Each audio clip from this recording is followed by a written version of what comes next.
À terça, às 20 horas, pegamos na política e viramo-la ao contrário, para um debate em torno do nosso futuro. Política às avessas. O debate político semanal onde as juventudes partidárias levantam a voz. Política às avessas. Com moderação de Daniel Vieira da Silva.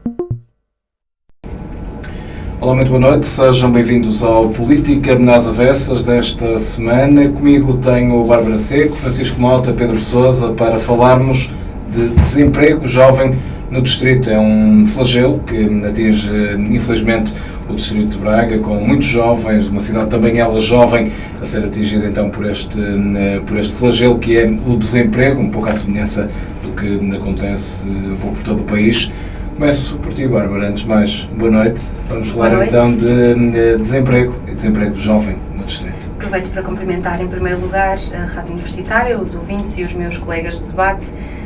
Relativamente a esta questão do desemprego jovem, eu gostaria de começar por dizer que, embora o desemprego jovem tenha atingido e esteja a atingir proporções muito dramáticas, a verdade é que o flagelo é em si só o desemprego, não só o desemprego jovem. E falando de desemprego no município de Braga, como há pouco inclusivamente adiantaste, Daniel, é impossível desligá-lo da situação que vivemos no país. Por um lado, porque hoje a taxa de desemprego pode atingir alguns distritos, como é o caso do Distrito de Braga e do Concelho de Braga de forma muito particular, pelas suas características até também de indústria, da criação ou não de emprego específico na área, mas é um problema que tem acompanhado o país nesta governação que tem desinvestido tudo o que tem na área do emprego, embora com algumas tentativas que vêm a baile dizendo que é preciso contrariar estes números, é preciso contrariar o desemprego, mas na verdade é que para contrariar estes números e este desemprego é preciso medidas concretas que o incentivem e não o contrário. Relativamente ao município, é claro que haverá programas que uma Câmara Municipal pode desenvolver de apoio, por exemplo, à economia local, de apoio, no caso de Braga, e nós na CDU já o temos dito, por diversas razões e também por esta, a revitalização do centro histórico e do comércio local parece-nos ser um ponto importante nesta dinamização da economia local, porque acaba por dinamizar postos de trabalho e, por outro lado, não pôr em risco postos de trabalho que hoje, com o fecho de inúmeras lojas ali no centro, acabam por pôr em causa.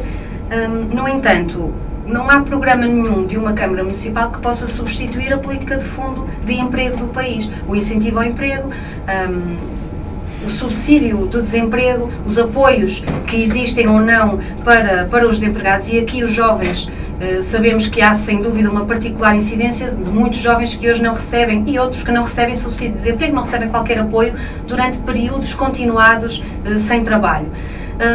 Para além de que muitos dos empregos, e em especial empregos que os jovens acabam por conseguir, muitas das vezes, muito tempo depois de terminarem as suas licenciaturas ou as suas formações, 12º ano, seja o que for, são situações muito precárias de trabalho, onde por vezes os jovens e não jovens trabalham durante 2 meses sem saber o que acontece depois. Claro que, olhando para a Câmara Municipal de Braga, que é o maior empregador do Concelho neste momento, podemos estar certos que há, sem dúvida nenhuma, mecanismos de alguma proteção do emprego. E parece-me que aqui falar da mobilidade especial, por exemplo, que é uma destas medidas que vai pôr em causa muitos postos de trabalho, ou das rescisões que são feitas, ou daqueles que, indo para a mobilidade especial, não se sabe muito bem por onde e para onde é que vão ser absorvidos. Portanto, parece-me que uma Câmara Municipal, em primeiro lugar, e especialmente uma como Braga, sendo que tem a seu cargo quase 2.000 trabalhadores no Concelho, devia criar um mecanismo de, em primeiro lugar, proteger, sem sombra de dúvidas, os direitos dos seus trabalhadores e os seus trabalhadores enquanto trabalhadores, ou seja, evitando situações de desemprego e qualquer situação em que ponha em causa o posto de trabalho de alguém que trabalhe para a Câmara Municipal. Relativamente ao resto, é como digo, muitas medidas podem ser feitas por um município para evitar algumas situações de desemprego ou para tentar resolver algumas situações de desemprego. Ainda há uns programas atrás falávamos de alguns programas da Câmara com algumas empresas do Concelho que veriam alguns benefícios em empregar gente formada acabados, recém-licenciados e tudo mais. Isso são tudo medidas que fazem sentido neste Conselho, como a revitalização do PEB, a criação na Câmara Municipal de mecanismos de apoio também à criação de empresas, ou seja, que não fique só também na mão de alguns grupos privados que já o fazem, mas que acaba por ser um pouco disperso. A Câmara Municipal tem que ter um papel muito ativo neste sentido. No entanto, e reforço esta ideia, é impossível sobreviver também, porque isto são medidas a curto e médio prazo. Para serem medidas a longo prazo, tem que ser uma transformação de fundo nas políticas de emprego ao nível do país.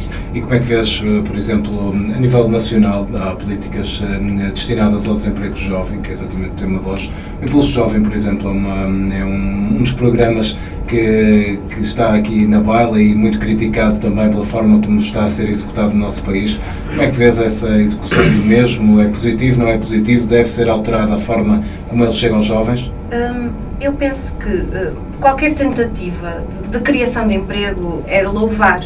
No entanto, sendo que o Impulso Jovem é um programa do Governo, eu penso que há outras formas de incentivo que o Estado, que o Governo tem que proporcionar, não só aos seus jovens, como a todos os trabalhadores portugueses, que não têm necessariamente que passar por programas que aqui e ali resolvem algumas situações, é verdade, sem sombra de dúvida, mas que não resolvem o problema de fundo. E este é o problema, porque se resolvessem, nós o que estaríamos a observar hoje era uma taxa de desemprego e desemprego jovem a diminuir, e não é isto que acontece a miúdo.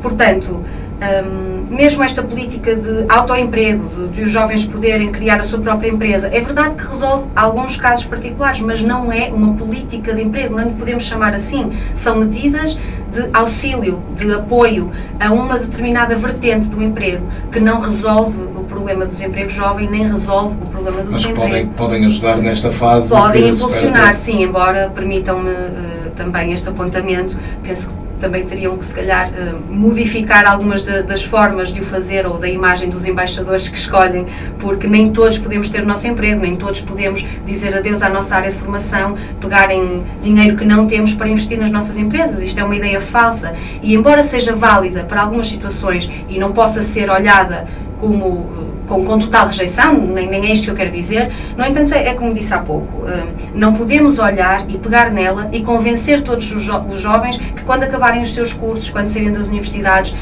não precisam se preocupar, o que importa, tudo o que é preciso é criarem o seu emprego, é recorrer ao Impulso Jovem. Não, é preciso também que o Estado, que o Governo seja capaz de responder com o emprego, não é só com estes programas. E para contextualizar, estás certamente a referir, no caso do embaixador, ao Miguel Gonçalves, onde teve também um discurso polémico na sua apresentação, onde falou com as expressões típicas. E até dizendo, sim, mas nem são essas expressões típicas que me chocam, isto faz parte com certeza de uma imagem, sim, de uma estratégia.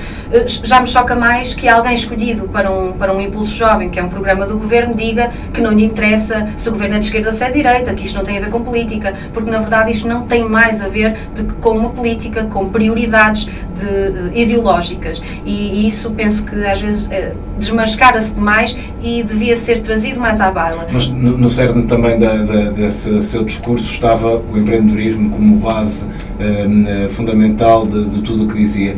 Vês o empreendedorismo como uma possível saída para alguns jovens? É lógico que poderá ser, mas achas que poderá ser alargado a um leque mais vasto de jovens neste momento? Como disse há pouco, eu penso que é a solução para alguns jovens, sim, mas não pode ser visto como a estratégia principal de um governo para sair de uma crise, ou para resolver o problema do emprego, ou para resolver o problema do emprego juvenil. Eu acho que a solução tem que ser outras apostas, uma política de emprego efetiva e de emprego com direitos. Portanto, não emprego precário, não emprego com falsos recibos verdes, contratos de trabalho que sejam cumpridos, salários mais altos, um salário mínimo mais valorizado. Portanto, há um sem número de medidas que um governo tem que garantir, independentemente das situações de crise que atravessa, porque apostar no emprego nunca é apostar no emprego, ao contrário do que às vezes tenta crer, que tenha que se retirar aqui e ali aos trabalhadores, porque assim é que se vai. Apostar no emprego não é regredir, pelo contrário, é prosseguir, é progredir. E, portanto, nunca poderia haver um programa de empreendedorismo como sendo a base, ou seja, o ponto de partida para uma coisa muito melhor. É uma solução para alguns problemas. Não pode ser visto como a solução para o desenvolvimento do país e para uma política de emprego de um país. Muito bem, obrigado, Bárbara. Francisco, em relação ao desemprego, e uma vez que também já, de certa forma, é necessário colar o desemprego no distrito também ao desemprego que afeta o resto do país, há aqui algumas medidas, falou-se aqui do Impulso Jovem, falou-se do empreendedorismo como uma possível solução. Tu como único representante aqui deste governo de coligação de direita, como é que vês este desemprego crescente no nosso país? Bem, antes de mais, Daniel, permite-me cumprimentar todo o auditório da Rádio Universitária do Minho, os meus colegas de debate, e dizer-te que este é um problema estrutural neste momento da nossa sociedade e ao qual fizeste muito bem trazer à colação, na medida em que, tendo em conta que quase todos nós que aqui estamos a debater passamos por esta geração, portanto acaba por afetar todos os nossos amigos e colegas, esta que é uma dificuldade transversal de norte a sul do país, não concretamente só ao Distrito de Braga, mas permite também que te diga que o Distrito de Braga preocupa mais na medida em que acho que a própria região deve ser pensada como um todo e acho que é fundamental que as próprias autarquias e as próprias lideranças municipais tenham a capacidade de se sentar todas à mesma mesa e procurar uma estratégia global para a nossa região. Se a nossa região, ao contrário do que foi feito nos últimos anos, que acabava um pouco por ser cada concelho pensar por si só, acho que hoje é mais do que evidente, nomeadamente com esta questão do desemprego, entre outras matérias, acho que precisamente deve ser pensada como um todo. E as autarquias devem sentar todas à mesma mesa e pensar precisamente aquilo que é hoje um problema, procurar soluções de futuro. Mas, como tu disseste, e bem, esta também é uma realidade do qual a competência está dada inteiramente, ou quase inteiramente, ao Governo Central. Mesmo podendo discutir aqui programas ou projetos que as próprias autarquias o podem dar de uma ou de outra forma, e também benefícios que possam, de certa forma, catapultar, precisamente, a que as empresas, ou seja, o ramo privado, possam investir na nossa região e no nosso concelho. Ao contrário do que aqui foi dito pela minha colega de debate, e eu defendo e acredito que as câmaras municipais não devem ser verdadeiros postos de emprego ou verdadeiras empresas de criação de emprego, e há pouco até conferenciava aqui com o próprio Pedro, porque não estava a contar com as empresas municipais, mas a realidade é que eu acho que todos os concelhos, onde as próprias câmaras municipais acabam por ser o maior empregador, acho que isto no mínimo devia-nos fazer repensar o próprio reposicionamento daquilo que é a própria gestão municipal e, por outro lado, uma própria preocupação em todos nós, porque sabemos que quem catapulta a própria economia e quem dá a capacidade de crescimento são as empresas privadas, através da sua atividade económica, através do seu tecido empresarial, são estas que trazem a riqueza para o nosso território. E quando nós nos deparamos com uma realidade como esta, deve ser uma preocupação assente e devemos procurar soluções e devemos refletir sobre a matéria no sentido de encontrar um novo caminho a ser trilhado, porque o Estado, como nós sabemos, nem sempre é um bom gestor, ou em grande parte das vezes não é um bom gestor, não é também na mão do Estado que tudo deve ser entregue, e a iniciativa privada é louvável e essa sim é que traz riqueza e por consequência, claramente, emprego no nosso território. Mas enquanto autarquia, há algo que possa ser feito? Sem dúvida. A autarquia de Braga, no caso muito concreto, nos últimos anos é reconhecido que a grande faixa, o grande eixo de empregabilidade e que durante muito tempo permitiu que criasse emprego foi precisamente a construção. Hoje é uma realidade completamente distinta. Em Braga tão cedo não se vai construir, por um lado porque as condições económicas não o permitem, por outro porque Braga, sem dúvida, tem N de focos vazios e não há necessidade de nova construção, e a própria autarquia não terá no futuro condições para grandes obras e, portanto, é toda uma conjuntura que faz com que este eixo de atuação ou esta área da nossa economia não seja uma prioridade e não o será no futuro concretamente. Então, a autarquia tem por obrigação procurar que futuro para a sua economia local. E isto aqui é que nós temos que investir. E investir em áreas como eu já tive a oportunidade de referir mais que uma vez. E uma delas é o turismo. A nossa cidade tem que catapultar para aquilo que é a venda da marca Braga. Nós temos que nos situar na Euro-região, temos que ter esta capacidade de impulsionar Braga fora de portas, porque é uma riqueza que nós temos, que é o nosso património, a nossa cultura, a nossa gastronomia, as nossas tradições, que são únicas no contexto europeu e até arriscaria mesmo no contexto daquilo que pode ser mundial, nos próprios países de PALOP, que hoje grande parte deles são países emergentes e que são consumidores da marca do nosso país e consumidores de Portugal e que podem ser consumidores de Braga. E isto é fundamental, capotar uma estratégia global também inserida na nossa região mais uma vez. Mas a verdade é que Braga viveu nos últimos anos à margem daquilo que eram os investimentos feitos no turismo. Podem dizê-lo, e é verdade, que curiosamente está a vender a sua imagem durante esta semana no aeroporto Francisco Sá. É esta uma realidade, portanto, mas isto deve ter sido feito há muito tempo, isto deve ter sido pensado há muito tempo, e a estratégia que acho que deve ser implementada precisamente para o nosso município é uma estratégia concertada também com a região. Eu já o disse mais que uma vez e disse que logo à partida toda a estratégia de turismo para a região norte estaria, de certa forma, condicionada desde o momento que a própria entidade responsável do turismo do Porto e Norte de Portugal. Porque isto é uma grande questão. O Porto não faz parte do Norte de Portugal. Isto acaba por ser quase uma questão ideológica. Defendemos o Porto e o Norte de Portugal. Ainda o Porto não era Porto e já o nosso território tinha um valor de dimensão administrativa que o próprio Porto não tinha. Portanto, até se fôssemos ver para aquilo que era a capacidade patrimonial e histórica, a nossa região é uma região muito mais rica que a própria região do Porto.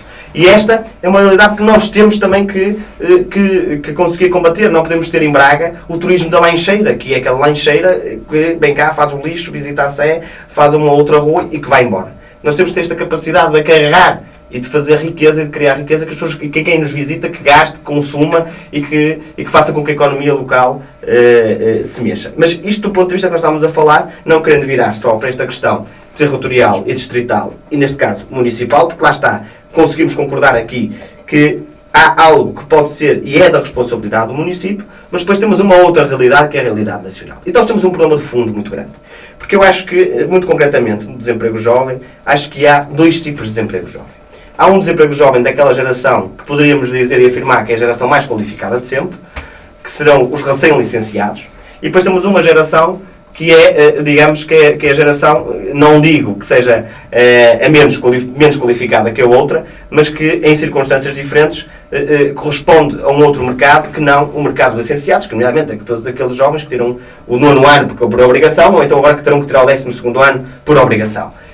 E são duas áreas que temos que ter como referência para combater. Primeiro, aquele que é designado como uma geração mais qualificada, ou seja, os recém-licenciados.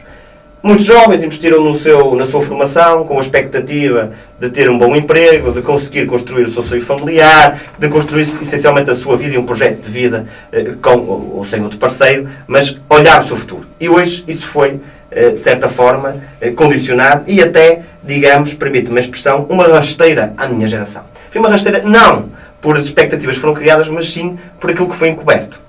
Nós temos que perceber que a formação superior deve ser uma formação canalizada e nós temos que olhar para ela de uma forma de desenvolvimento regional e, por outro lado, até mesmo olhando para as próprias taxas de empregabilidade. E o que é que quer dizer com isto? A reforma da rede de ensino superior é urgente. Tem que ser algo que este Secretário de Estado do Ensino Superior, que recentemente tomou posse, tem que colocar em cima da mesa e em diálogo com todas as instituições, politécnicos, universidades, as associações académicas, tem que todos os agentes colocar na mesma mesa e discutir aquilo que quer fazer com a rede de ensino superior. Nós não podemos continuar a ter 22 politécnicos, nós não podemos continuar a ter 22 escolas de enfermagem, nós não podemos continuar a ter repetição de cursos de 50 em 50 km, nós não podemos querer ter um curso superior à porta de casa. Isso não dá. Não temos dimensão suficiente, a realidade económica, social e do próprio mercado não é esta, e nós temos que repensar a formação que nós queremos para o nosso país. E, por outro lado, continuar num investimento claro naquilo que deve ser em ciência e investigação, que já provámos que podemos dar cartas, e não podemos deixar que os nossos grandes cérebros fujam do nosso país. Isto é claramente o problema de fundo e que deve ser combatido, depois com todos os outros programas, Impulso Jovem, com tudo aquilo que pode ser dado de facilidade às empresas, à economia, que todos nós percebemos, mas isso é um segundo patamar. Porque isto trata-se naquilo, e permite-me a expressão, da dita reforma do Estado. E esta reforma do Estado não pode ser feita sempre com medo. E esta é claramente uma área da educação que deve ser reformada, repensada e ouvir todos os agentes. E partir precisamente para aquilo que este é que é o problema de fundo. Depois, um outro lado, que é precisamente aquele desemprego, que eu há pouco referia, menos qualificado, mas que precisamos de combater.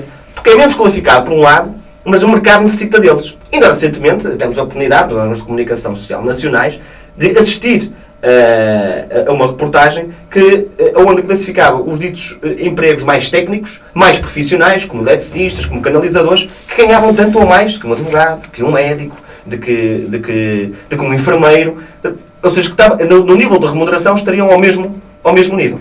E a verdade é que isto é consequência também de um problema de fundo, que foi a abolição das escolas comerciais, que depois mais tarde se tentou recuperar, mas já com uma perda de tempo muito grande, com as escolas profissionais. E que penso que é fundamental também complementar com os SECTs. Ou seja, uma formação contínua, mas sempre de lado a lado com as empresas e de lado a lado com o mercado. Ou seja, dar a oportunidade das pessoas trabalhar e ao mesmo tempo ter a sua própria formação ou complemento de formação. Mas que isto não seja um caminho facilitador do acesso ao ensino superior. Porque o ensino superior é uma coisa e o ensino técnico é outro. E aí embarra precisamente naquela questão da reforma, que é aos politécnicos o que é dos politécnicos e às universidades o que é das universidades. Isto é um problema de formação de fundo e que embarra claramente com a questão da empregabilidade, com a questão da própria economia e que embarra com todas estas questões. Acho que precisamos desta reforma de fundo, acho que este é o problema de fundo, na minha opinião, que depois pode ser colmatado com todos os outros programas que aqui que aqui possamos discutir, mas sem a resolução deste problema de fundo, que é o problema da formação e o problema da estratégia da formação para o nosso país, nomeadamente naquele que é o projeto 2025 da União Europeia, onde pretendíamos um aumento de cerca de 46% de formação superior até entre a malta dos 24 e os 36 anos em 2020 ou 2025, a realidade é que também não vale tudo, nem um custo total. Aquilo que é necessário é com estratégia, com pensamento crítico e com capacidade, precisamente, de concretização. Porque senão, se não conseguimos pensar esta realidade que nós hoje temos, poderemos realmente cavalgá-la ainda de uma forma pior. Muito bem, Pedro. É a formação dos problemas que ajudam a explicar este desemprego jovem. Bem, Daniel, antes de mais cumprimentar-te, cumprimentar o auditório da Universitária, cumprimentar a Bárbara também, cumprimentar o Francisco. E dizer que naturalmente que eu compreendo esta abordagem mais conceptual do Francisco. Sempre que o contexto não nos é politicamente satisfatório, refugiar-nos na abordagem conceptual é uma forma de fugir à realidade palpável de todos os dias. E aquilo que eu queria dizer é que, de facto, a Bárbara há pouco tocou no ponto, há diferenças e identidades ideológicas na forma como se abordam determinadas questões que são diferentes e que trazem tratamentos necessariamente também diferentes perante questões que, se calhar, e aí concordar com o Francisco, deveriam ter um quadro de compromisso maior entre todas as forças políticas, porque são questões demasiado importantes para serem usadas naquilo que lá fora diz a gíria, a trica partidária, não é? Estamos a falar da vida das pessoas e por isso é demasiado importante para que muitas vezes usemos estes números como forma de arremesso. Mas é importante percebermos que de onde viemos, não é? Eu lembro-me de aqui há uns anos haver um cartaz de uma juventude partidária que dizia 15 anos de socialismo, 21% de jovens desempregados. Estamos há 2 anos com uma coligação do PSD e do CDS e temos 42% de jovens desempregados. O problema está por resolver e continuará por resolver enquanto a postura ideológica continuar a ser algumas que nós podemos recordar em meia dúzia de palavras. O Impulso Jovem, que é um programa completamente falhado. Há dias falava-se da taxa de execução, a taxa de execução do emprego do Impulso Jovem tinha cerca de 12%, ou seja, é um programa falhado, é um programa que não cumpriu de todo, nem de perto, os seus objetivos. O incentivo à imigração. Foram vários os quadros do governo, até passando pelo Primeiro-Ministro, passando pelo líder da Juventude Social-Democrata, que hoje não está connosco, o Hugo Soares, que numa entrevista a um jornal local disse que não choca que haja jovens a emigrar e que essa seja uma saída, que os jovens não possam prosseguir o seu projeto de vida em Portugal e nas suas terras, junto às suas famílias, como pretendem e desejam certamente. E outro exemplo que tem a ver, como a Bárbara dizia, com as políticas macro, porque efetivamente quem tem mais responsabilidades em relação às políticas de emprego é o Governo da República, que colocou 100 mil pessoas no desemprego, que é, por exemplo, a questão da área da restauração, com o IVA que aumentou de 13% para 23%, que só em 2012 houve cerca de 60 mil pessoas irem para o desemprego ligadas à restauração, e estima-se que em 2013 tenham ido mais 40 mil, ou seja, estamos a falar de mais 100 mil novos desempregados, fruto também de uma política errada do Governo e de uma política que já quer o PS, quer a CDU, tentaram nesta sessão legislativa resolver com iniciativas para colocar o IVA novamente na taxa que existia anteriormente. Depois dizer que, felizmente, há no plano local algumas iniciativas que me parecem importantes, mas que não serão nunca, obviamente, iniciativas capazes de resolver esta questão. Tem de haver, obviamente, articulação das autarquias, tem que estar no seu programa político e tem que estar na sua identidade prioritária de preocupações, mas, obviamente, se existirem apenas políticas públicas municipais, estaremos, quando muito, a dar um pequeno contributo, mas um contributo que nunca resolverá este oceano de problemas que é a questão do desemprego. Eu, aqui há dias, falei de que o PS tem um conjunto de políticas dirigidas ao emprego que nos parecem questões importantes.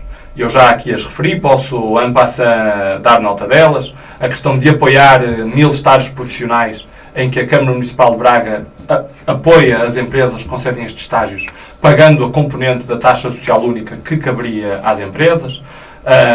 O apoio à criação de novos empregos através de uma redução proporcional da derrama, que vá aumentando essa redução em função do número dos novos empregos criados. O apoio à instalação de novas empresas através da isenção da derrama durante os primeiros 5 anos. O apoio ao empreendedorismo jovem, hoje já a ser feito através do Generation e futuramente com o PEB. E uma questão que a vontade de captar e uma estrutura e uma estratégia de captação de investimento estrangeiro e nacional, com o objetivo de criar 1000 novos postos de trabalho qualificados através da importação de um conceito nacional, que eram os projetos de interesse nacional, para os projetos de interesse municipal, que terão da parte da Câmara Municipal uma via aberta de licenciamento, com taxas zero, ou seja, todos os apoios administrativos e fiscais a nível do município que permitam que nós possamos, para todas as empresas que tragam 100 novos postos de trabalho, este quadro de projeto de atração de investimento. Mas há também mais coisas que são importantes. Há dias a Bárbara dizia que não resolve, e obviamente que não resolve, a política nacional e a dimensão do governo é absolutamente essencial, mas como eu dizia, acho que temos muitos de nós e muitos dos jovens hoje grandes reservas por causa desta linha, que eu há pouco enunciei, da linha do atual governo. Mas há questões que são sinais importantes. O Generation há poucos dias instalou 21 novas empresas, 33 novos postos de trabalho, em condições boas para que os jovens possam começar a sua empresa. Não são todos, mas são aqueles que desejam fazê-lo, terem condições para o poder fazer, com uma renda reduzida, com apoio técnico, com apoio administrativo, com apoio à criação do seu plano de negócios, com apoio também digital, à comunicação, um conjunto de ferramentas que são importantes para eles e estes que decidem dar esse passo poderem fazê-lo de forma melhor sucedida. E depois outra questão também, que tem que ver com a questão dos direitos e com a rejeição de um determinado modelo que, sob uma suposta alteração ou sob uma suposta reforma na administração pública portuguesa, mais não esconde a vontade do governo de continuar com o seu programa de rescisões e de diminuição de funcionários na função pública.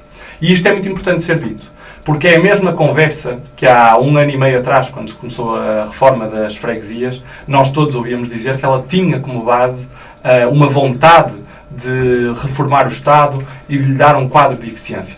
Hoje, e os números são de um jornal insuspeito cá do Burgo, a reforma das freguesias vem claramente duplicar, só com os novos pagamentos que serão devidos aos novos eleitos, aquilo que era a despesa que até aqui existia. E os verdadeiros motivos, eu tive a altura de dizer, era o ataque ao poder local, à sua autonomia e o centralismo que infelizmente continua a existir em Lisboa e que não é só próprio do PSD e do CDS, mas que lhes é uma marca de caráter que lhes está bem viva e bem presente, e hoje essa questão começa a estar desmistificada, mas há hoje outra, que é a suposta proposta de mobilidade especial, que é mais uma forma de despedimento encapotado e que o atual Presidente da Câmara e o atual Presidente também da Comissão Política Conselhia e candidato do PS já vieram dizer que, sob a gestão do Partido Socialista, nenhum trabalhador da Câmara Municipal de Braga ou das empresas municipais serão abrangidas por este projeto da mobilidade especial e nenhum trabalhador será, em algum momento, sujeito a esta questão, colocado nesta situação, que é, obviamente, uma forma encapotada de conseguir despedir pessoas. Pedro, só se esquece de acrescentar uma coisa, é que o candidato do Partido Socialista à Câmara Municipal de Braga,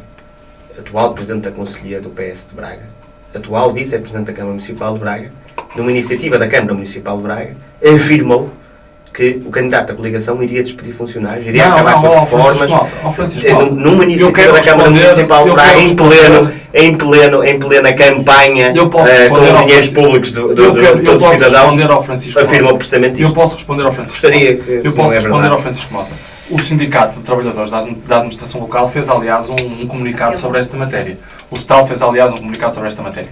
Aliás, o STAL pediu às diferentes forças políticas que se pronunciassem sobre a aplicação desta lei ou não na Câmara Municipal e nas empresas municipais. E que eu saiba, todas as forças que se apresentam a sufrágio fizeram declarações a rejeitar liminarmente esta legislação e este procedimento da dita mobilidade especial, que, como eu dizia, mais não é do que uma forma mascarada de conseguir novos despedimentos na função pública, e a coligação Juntos por Braga até agora nada disso. A partir daí, o STAL tirou as suas conclusões e certamente que os bracarenses tiram a lesão também. Estás muito mal enganado. Pedro, temos certamente, e Pedro e os outros comentadores, temos mais certamente para falar sobre o desemprego. Ainda terão a oportunidade, Francisco e Bárbara, de rebater algumas palavras que entretanto foram ditas. Em relação ao tema surpresa, Pedro, queres começar? Bem, Daniel, o meu tema surpresa é um tema que confirma aquilo que vai na linha daquilo que eu há pouco dizia, que não se percebe. Há quem diga que já não temos governo há algum tempo. Tivemos todo aquele cenário de uma demissão, depois de um regresso, de um governo que supostamente iria ser novo, acabou por ser o mesmo. Mas o que parece é que não há governo. E não parece que não há governo quando há situações tão graves como as que ultimamente estão a acontecer. A última tem que ver com a Direção-Geral do Orçamento e com a questão das universidades. A Direção-Geral do Orçamento lavrou um despacho que inibe as instituições do ensino superior de aumentarem as suas receitas próprias. Ora, conhecendo o contexto de asfixia das transferências do Orçamento de Estado para as universidades, estamos a falar da nossa educação, estamos a falar do maior motor de transformação social de qualquer comunidade e de qualquer país. Sabendo nós que o contexto não é de facilidade, é, pelo contrário, de dificuldade. Que as transferências para as universidades têm sido diminuídas, o que tem feito com que as universidades públicas portuguesas tenham hoje que estar num contexto de gestão, de grande ginástica, de grande criatividade, para que possam conseguir provir o seu natural funcionamento e continuar a formar da melhor forma possível aqueles que são os atores do nosso futuro, que são os nossos jovens. Hoje, e há já, inclusive, um comunicado do CRUP a dizer que não aceitarão e não entregarão os orçamentos para o ano letivo 2014, ficamos a saber que a Direção-Geral do Orçamento veio lavrar este despacho que inibe as universidades públicas de aumentarem as suas receitas próprias. Como sabemos, as receitas próprias são a forma que as universidades têm nos últimos anos encontrado, e bem, porque é assim que se faz nas melhores universidades do mundo. As universidades terem a capacidade, terem a criatividade, terem o talento de, através de projetos internacionais, através de projetos inovadores, angariarem receitas próprias. Hoje o Governo vem-nos dizer: atenção, nós não vos damos mais dinheiro, nós asfixiamos a vossa ação, mas nós também não permitimos que vocês procurem pelas vossas próprias mãos e pelos vossos próprios meios a capacidade de aumentarem o vosso financiamento. Ou seja, temos um Governo que não faz, nem deixa fazer, e isto é claramente inaceitável, tratando-se principalmente de uma questão tão importante como é a vida das universidades portuguesas. Muito bem. Francisco Mota, tem uma surpresa desta semana. Bem, eu antes de falar do meu tema surpresa, terei que rebater aqui algumas questões que o Pedro falou. Não é rebater, por acaso até concordo com ele, e ainda bem que o Pedro venha a reboque daquilo que a Juventude Popular defendeu e foi a consequência da queda do Secretário de Estado de Ensino Superior, foi precisamente os despachos que ele produziu e que acaba por deixar um filho nas mãos do atual Secretário de Estado, com um problema muito grave para resolver para o próximo ano letivo. Nós avisámos sobre esta matéria e consideramos que realmente é algo contraproducente e até, digamos que ideologicamente, nós sempre defendemos a própria autonomia das universidades e isto é um ataque claro ao ensino superior. Parece-me fundamental que é preciso rever a própria fórmula de financiamento das instituições de ensino superior. Isto é fundamental que aconteça, mas asfixiar da forma como foi feito, e à altura, eu pessoalmente, enquanto vice-presidente de Educação da JP Nacional, bem como em reunião com o presidente da Associação Académica da Universidade do Minho, achamos todo este despacho incrédulo, inacreditável, de todo aquilo que foi o trajeto das instituições de ensino superior nos últimos anos. E aí concordar com o Pedro, quando ele diz, ou melhor, o Pedro concordar comigo, que sim, porque vieste a seguir falar sobre o assunto. Vieste a seguir falar sobre o assunto. Vieste a seguir falar sobre o assunto. Portanto, concordou comigo a seguir. Agora, relativamente a esta matéria, eu acho que é fundamental que todos os agentes envolvidos, desde o grupo, de uma forma ampla, de todos os reitores das universidades, bem como cada instituição, bem como, por outro lado ainda, todas as associações académicas, sejam ouvidas e achadas e envolvidas em todo este projeto. Porque a realidade é que ninguém foi ouvido e foi elaborado um documento que é escandaloso para o ensino superior português e que a mim muito pessoalmente me preocupa porque está em causa o próprio futuro das instituições. E ainda, uma agravante como é o caso da Universidade do Minho, que estava em todo um processo, que era o processo fundacional, e que se vê abraço agora com uma circunstância como esta, que nem sabe se avança, se fica, se para, há uma série de dúvidas. A realidade é que o Sr. Secretário de Estado, que estava à frente da Secretaria de Estado de Ensino Superior, acabou por abandonar as suas funções. Penso que, aproveitando toda a reforma do Governo, tentando sair pelos pingos da chuva, de toda uma grande atrapalhada que deixou no ensino superior, e a verdade é que o novo Secretário de Estado tem um filho nos seus braços que, até eu pessoalmente, no início do ano letivo tão próximo, não sei como é que ele irá ser resolvido, mas a realidade é que ele tem que ser resolvido. Agora como, acho que realmente é algo que num futuro bem próximo, e quando se fala num futuro bem próximo é quase num ontem. Isto quase, procurando aqui ser mais do que realista, é que é um problema de fundo muito grande nas instituições de ensino superior. Contudo, a mim parece fundamental precisamente que as pessoas falem, que se sentem todas na mesma mesa. Quanto ao meu tema surpresa, e porque até estávamos no período de eleições autárquicas, eu não sou candidato, já mais que uma vez o referi, a deputado às eleições legislativas e procuro fazer o debate local, eu gostaria de falar daquilo que tem vindo a acontecer nestes últimos 2 dias em Braga, que são precisamente os incêndios. Os incêndios não do ponto de vista daquilo que a mim parece fundamental, que é, e lamentar, que é aquilo, enquanto aquilo que tem vindo a acontecer, que é precisamente colocar populações em perigo, o próprio património ambiental, património da nossa cidade como tem em perigo, como foi o caso do Mosteiro de Tibães. Felizmente nada aconteceu. Felizmente nada aconteceu, mas a realidade é uma. É que a Câmara Municipal do futuro, e com o Ricardo Rio à frente da Câmara Municipal, terá que rever todo o plano de estratégia daquilo que é a proteção civil. Nós temos que, uma vez por todas, perceber que a prevenção que fica muito mais barata do que aquilo que é o combate aos próprios focos florestais. E a prevenção, deste ponto de vista, tem que ser estratégico. E parece-me fundamental que hajam programas que aproximam os jovens e as escolas, em programas de verão que procurem a prevenção e que ajudem, precisamente, em vigiar as matas, em vigiar todas as áreas verdes do nosso concelho e que, por outro lado, também incentivem os privados e a própria Câmara Municipal, seja exemplo da limpeza dos seus espaços verdes e que procure também uma fiscalização mais próxima.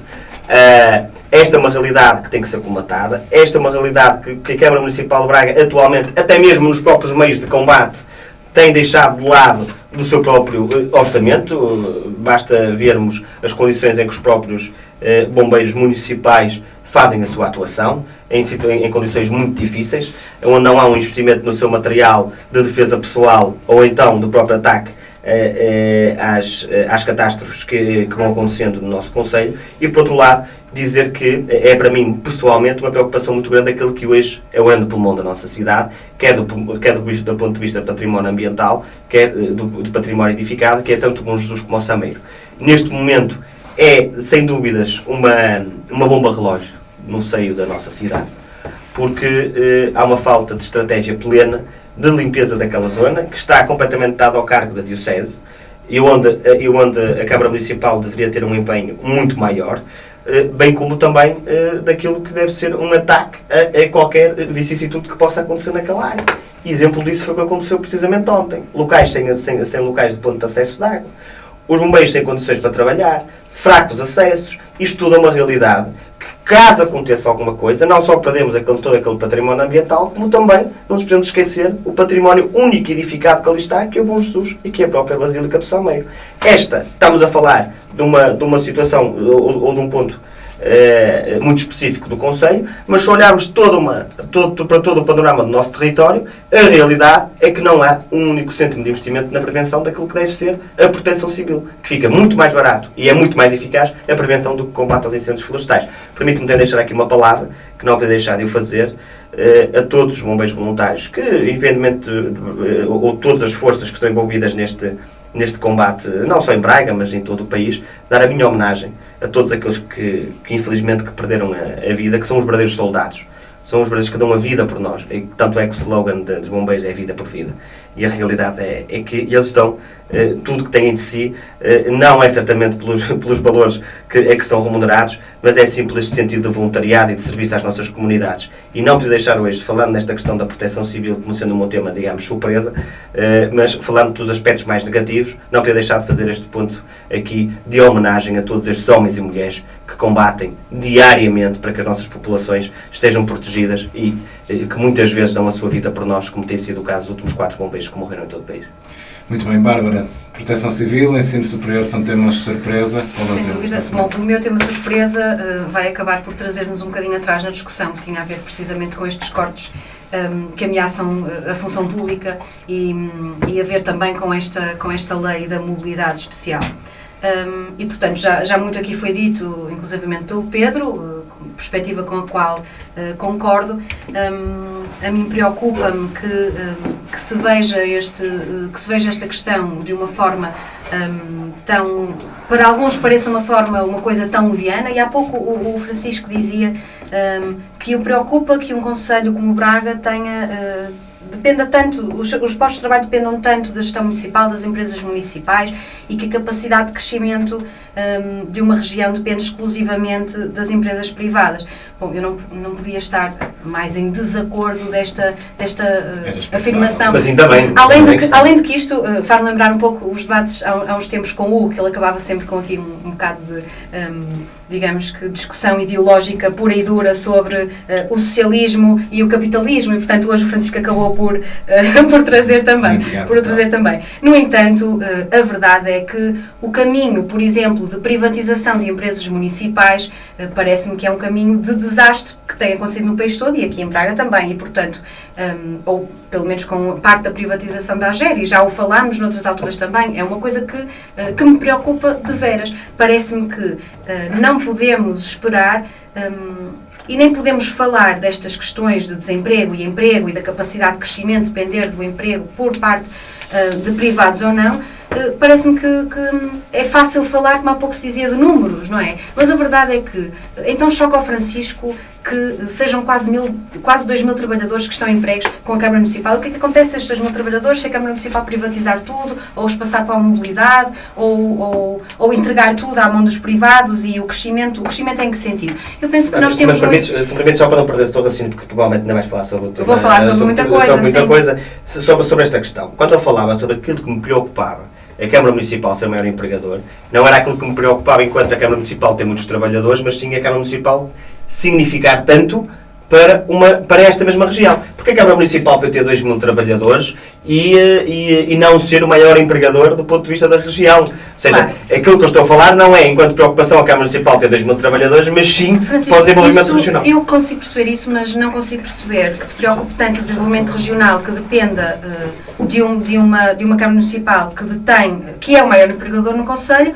quando devias até valorizá-lo, já que a nível do país e das políticas deste Governo, digamos que os privados também não têm feito muito pelo emprego, muito menos pelo emprego com direitos. Ainda hoje vi um anúncio de trabalhadores da Delphi, do CIP Norte, que anunciou que trabalhadores da Delphi ameaçam greve até ao final do mês, porque, mais uma vez, vão ver os seus vencimentos reduzidos, vão ver os seus direitos reduzidos e, portanto, agora, repara, quando o município tem empresas municipais onde possa ser ele o gestor, e isto do Estado ser ou não bom gestor, parece-me que é uma questão que ocuparia demasiado do nosso tempo. Eu não posso sequer concordar com isto, até porque, vejamos, relativamente às privatizações, que é um caminho destes, de levar o que é municipal para o privado, nós temos exemplos Mas que muitos, fique bem patente que a coligação do Braga não vai privatizar nenhuma empresa municipal, nomeadamente àquele que o Partido Socialista se refere aos transportes urbanos de Braga. Pronto, isto já Fique dou bem claro, já dou fique bem claro. Eu acho que é Fique bem importante. claro. Acho que é importante este Claríssimo. debate. Claríssimo. Parece adiantar muitas promessas para futuros executivos. Eu fico contente com Claríssimo. isso. Fico Fique contente claro. com isso porque depois da eleição de um vereador na Câmara, ele poderá com certeza, eu transmitir-lhe e poderá com certeza questionar-vos na altura das votações E eu acerca também destas quero, promessas. deixa-me só dizer outra coisa, Laura. Eu também tenho a certeza que não vai privatizar nenhuma empresa municipal, Pronto, mas porque não vai ganhar a Câmara Municipal. Essa já tinhas feito. Tu já, Não, foi ao contrário, foi ao contrário. Foi. Tinham feito ao contrário, agora aproveitei para Pronto. repor. Pronto, mas relativamente a isto, e ainda voltando um pouco atrás, relativamente a esta lei da mobilidade, e hoje via uma notícia também no Jornal de Notícias acerca do prazo de 48 horas para final do prazo para as instituições poderem dizer que número de funcionários é que retêm, que número de funcionários é que fazem a rescisão e quantos é que vão para a mobilidade. E que o número dos excedentários poderá ser muito maior dependendo do número de rescisões que são feitas. E a verdade é que, isto é como a Pedro dizia, encapotar despedimentos na função pública com o nome de mobilidade, porque quer dizer, vão para a mobilidade durante 2 anos, sofrem cortes nos salários e depois, o que é que acontece a estes trabalhadores? Para onde é que eles vão? Quem é que lhes garante o posto de trabalho? E depois não deixa de ser engraçado que Passos Coelho, ainda no último sábado, tenha sublinhado a redução das despesas do Estado e que diga que estamos mais próximos de tirar o país da assistência financeira. No entanto, para estes trabalhadores, o que está mais próximo é o desemprego e ponto final. Não há mais nada que esteja mais próximo do que isto. Passando para o ensino superior, e este era também o meu tema surpresa, portanto agora vou ser mais rápida porque farei outra ligação para os meus altos e baixos já, Daniel. Exatamente. Mas antes disso, relativamente ao ensino superior, e dado que também não terei muito tempo para falar sobre isso, eu gostava apenas de acrescentar uma coisa. É claro que tirar com uma mão e com a outra asfixia as universidades totalmente. No entanto, não deixo de achar um pouco curioso que hoje, por exemplo, o Francisco, mas não só o Francisco, como representante deste governo e destas políticas, venha dizer que isto é um ataque claro ao ensino superior. Os ataques claros ao ensino superior começaram há muito, muito tempo atrás, com as reduções brutais anuais que os orçamentos para o ensino superior sofriam, com cortes também ao nível dos apoios, como as bolsas para os estudantes. Pronto, aumentaram e não dão resposta, sem sombra de dúvida, às necessidades. Ainda bem que aumentam, mas a verdade é que a política tem sido de desinvestimento no ensino superior e não de investimento. E há pouco, é verdade que não podemos querer ter um curso superior todos à nossa porta, mas também temos que ter os meios possíveis para que nos possamos deslocar para outras cidades para o ter. E relativamente ao ensino superior haveria muitas coisas que ainda poderíamos dizer, mas eu penso que, tal como para o emprego, tem que haver uma política de investimento. E poderemos aqui discordar, mais uma vez, do modelo. Poderemos, o Francisco dirá que não tem que ser o Estado que se responsabiliza pelo ensino superior, mas eu vou sublinhá-lo. Tem sim que ser o Governo, tem sim que ser um Estado a apostar no que é essencial ao seu desenvolvimento, que é a formação superior, a formação académica, a formação e o ensino e a educação. Com direitos também, porque hoje acho que devo sublinhar sempre com direitos, trabalho com direitos ou educação com direitos, porque parece-me que às vezes começamos a discutir as coisas e eles vão pelo cano abaixo.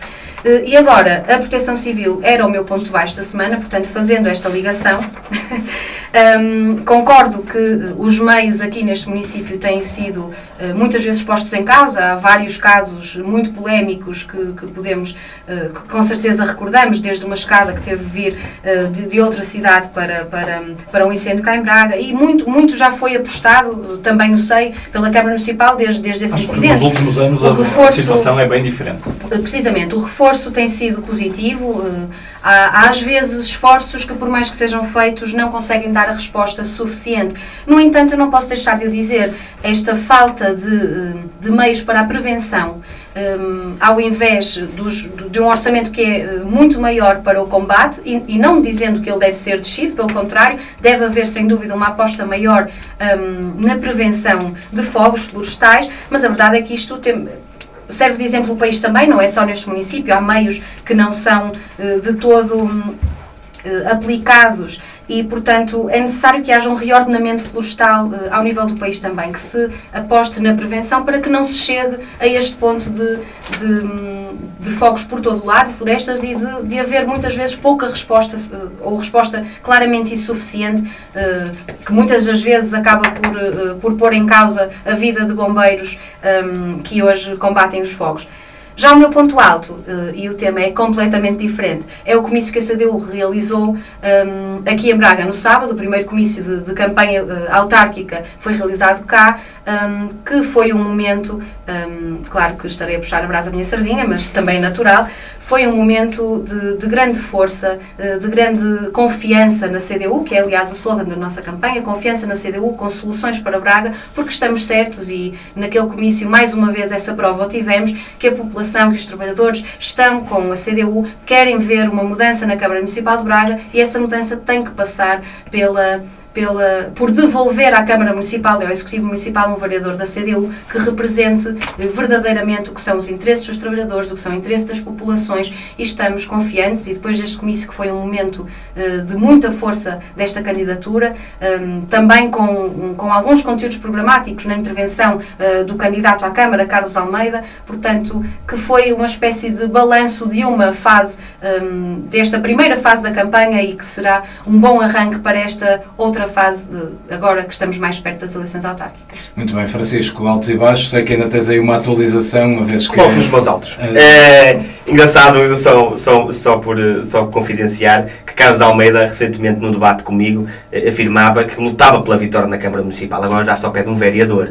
Portanto, deixa-me só corrigir. Os pedidos já estão um pouco mais reduzidos. Acho que mereço este pequeno tempo só para corrigir uma coisa. Eu já no outro programa, o Hugo Soares me fazia uma questão e eu já o esclareci. O Francisco não estava e, portanto, se calhar não ouviu.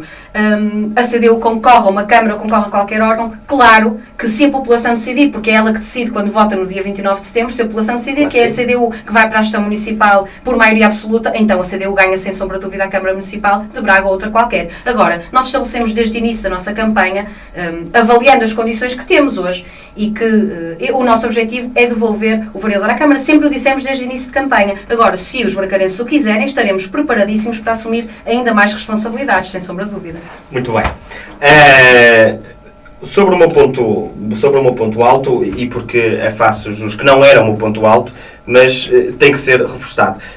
O Daniel demonstrou-nos precisamente agora que o seu secretário de Estado, há umas horas atrás, o seu secretário de Estado de Ensino Superior, veio reconhecer que aquilo que o seu antecessor tinha definido como estratégia errada para o ensino superior, e então José Ferreira Gomes, o atual secretário de Estado de Ensino Superior, veio dizer claramente que toda esta situação irá ser resolvida e revogada, no sentido de perceberem que as instituições, ele próprio diz que, sem sombra de dúvida, que as universidades têm feito um trabalho extraordinário na captação das receitas próprias. Portanto, há aqui um reconhecimento destas próprias instituições, ainda bem que o problema está resolvido, e este é sem dúvida um ponto alto, que era um problema que tinha em mãos, um filho que ele herdou que não era dele, e que encontrou uma solução, que era revogar logo deste ponto de vista e não reconhecer naquilo que tinha sido uma postura anterior. Resolver o problema é o ponto alto, e acho que merece estar neste patamar. Resolvido ainda não está, mas fica a intenção. Mas fica a intenção, e portanto o ponto alto da semana tem claramente colocar o seu secretário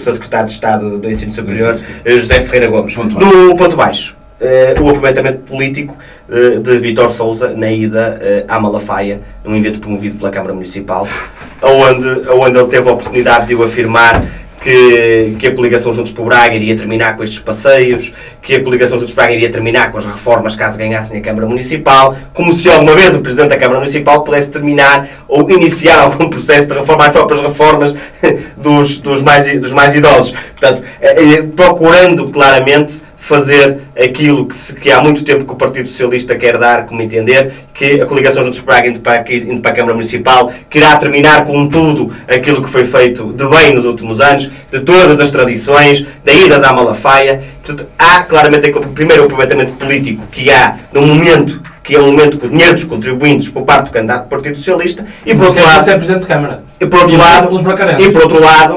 lado, e que o Sr. Presidente de Câmara estava presente, portanto não sei porque é que falaram os dois. Já falaram em outras ocasiões, se calhar só te lembraste disto este ano. Não, estou a dizer que é um aproveitamento político claro, e dizer que se Ricardo Rodrigues ganhar a Câmara Municipal, termina isto tudo. Dizer também que não vai terminar com todas estas iniciativas, e mais do que isto, convido todos os bracarenses, todos quem queira ir de uma forma gratuita, a coligação Juntos por Braga no dia 10 promove uma ida à Malafaia. Isto não é forma de resposta claramente àquilo que o Vice-Presidente da Câmara e candidato do Partido Socialista fez na Quinta da Malafaia, mas já está programado há muito tempo.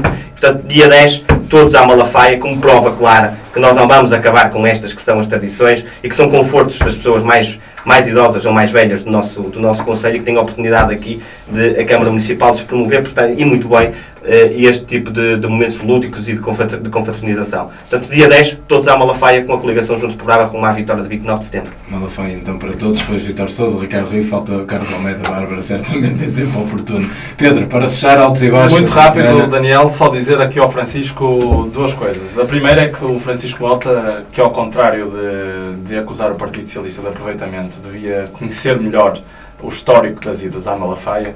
O atual candidato do Partido Socialista é vice-presidente de Câmara, foi eleito, foi escolhido, o seu mandato termina e renovar-se-á certamente no próximo dia 29 de setembro, mas até 29 de setembro é legitimamente vice-presidente de Câmara e como tal não há nenhuma situação como tal trabalho como isso. E como tal não há nenhuma situação de aproveitamento, por muito que o Francisco Mota queira assim fazer passar, e não dizendo aqui que isto já aconteceu o ano passado, já aconteceu há 2 anos, já aconteceu outras vezes em que o atual vice-presidente de Câmara também lá esteve e também lá fez este papel.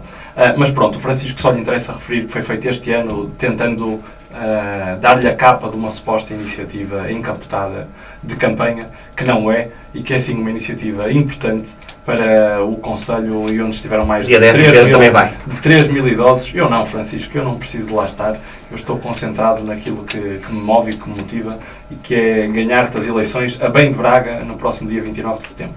Já não estão ganhas, já não ganhas. Não, esse é o vosso discurso, é que já estão ganhas. Em todo lado, há muito trabalho para fazer. Em todo lado o vosso discurso é que já estão ganhas, mas esse será também um bom julgamento para os bracarenses fazerem. Vamos ganhar tempo. A fechar, Daniel, um pró.